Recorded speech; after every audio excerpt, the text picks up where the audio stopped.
You believe that earning more money is the answer, that a six-figure salary is your ticket to freedom. You're wrong. Your entire financial reality is a house of cards, built on lies you've been told, and even worse, the lies you keep telling yourself. I mean, really think about it. That last promotion, that big raise you got, where did all that money go? Why is it that the pressure feels even greater now than it did when you were making half as much? This isn't just a simple failure of budgeting. No, it's a symptom of a problem that runs much, much deeper.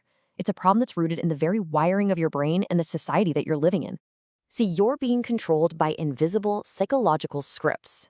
They dictate how you spend your money, how you save, even how you value yourself. And they operate just below the level of your conscious mind, keeping you completely trapped. Today, right now, we are going to drag those unspoken rules out into the light so you can finally see the architecture of your own cage.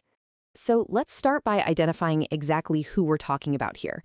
Because, this isn't for everyone.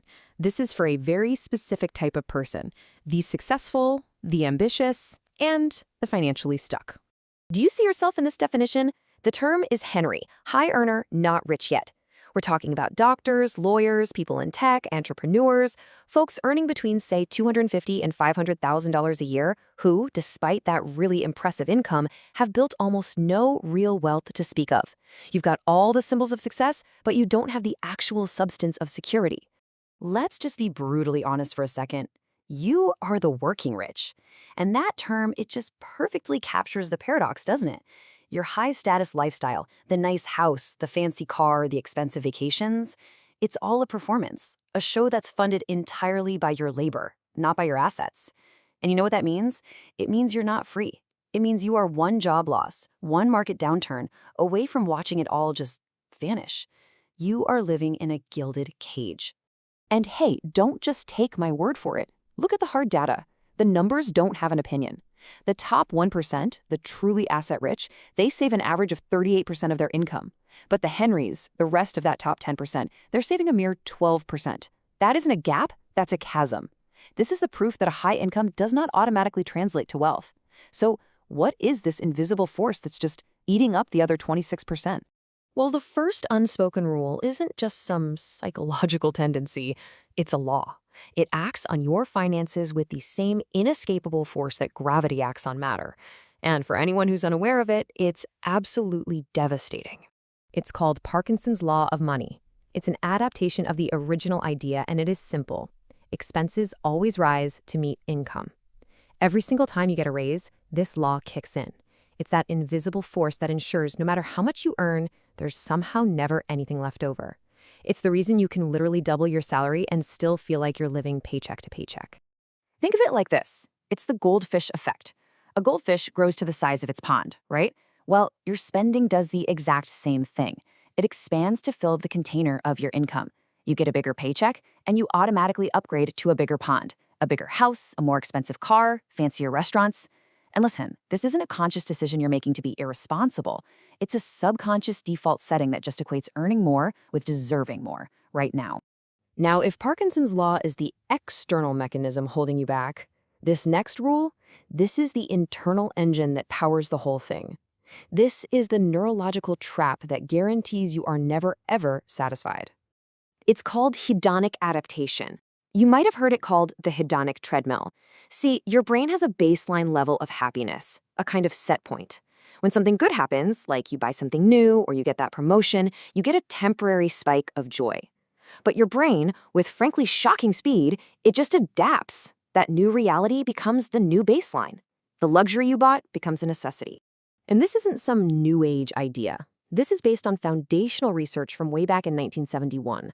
Psychologists Brickman and Campbell, they studied lottery winners and accident victims. And what they found was that within months, both groups had returned to their pre-event happiness levels. The massive joy from winning millions and the trauma from a life-altering event, they both just faded. The brain recalibrated. The extraordinary became totally commonplace. So that satisfaction you're chasing every time you spend money, it's just a chemical illusion. It's a little dopamine hit with a brutally short half-life.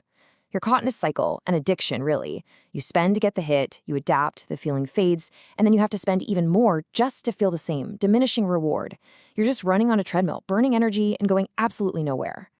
So now we need to expose the external force that weaponizes your own internal psychology against you. Because you don't make these financial decisions in a vacuum, do you? No, you make them on a stage with an audience watching your every move. It's called social comparison theory.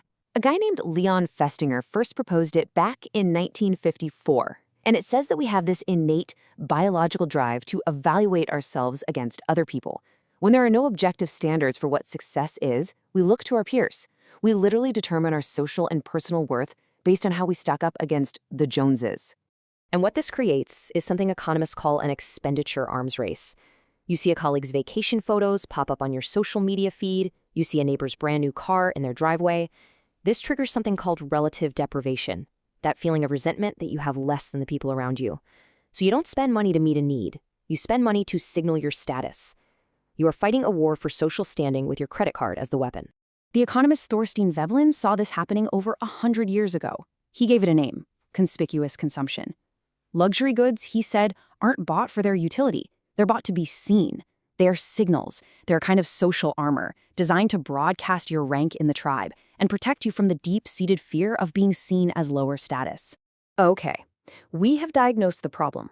We have identified the invisible laws and the psychological traps that are keeping you running in place. Now, we give you the battle plan. And this is not about making a cute little budget. This is about seizing conscious control of the psychological scripts that have been running your entire life. Now listen carefully. These are not suggestions, they are commands for your escape. Number 1, pay yourself first. Before any bill, before any expense, a non-negotiable part of your income goes directly into your investments. You are mandating your future freedom. 2, create artificial scarcity. You have to actively pretend you earn less than you do. This is how you break Parkinson's law, by intentionally creating a smaller pond for your expenses. 3, limit your YOLO budget. That phrase, you only live once, it's become a justification for impulsive consumption. So you're going to consciously allocate a small, fixed amount for that chaos and not a penny more. And 4, avoid lifestyle debt. You must refuse to use credit to fund a lifestyle you haven't earned with assets. Consumer debt is nothing more than a modern form of shackles. We have to reframe this entire philosophy. The world screams at you, YOLO, you only live once, as an excuse for instant gratification. Well, that's the mindset of the prisoner. You have to adopt a new mindset, YEGO. You also grow once. This is the philosophy of the architect. It's about balancing the enjoyment of today with the non-negotiable requirement of building a secure future. You consciously design your life for freedom, not just for show.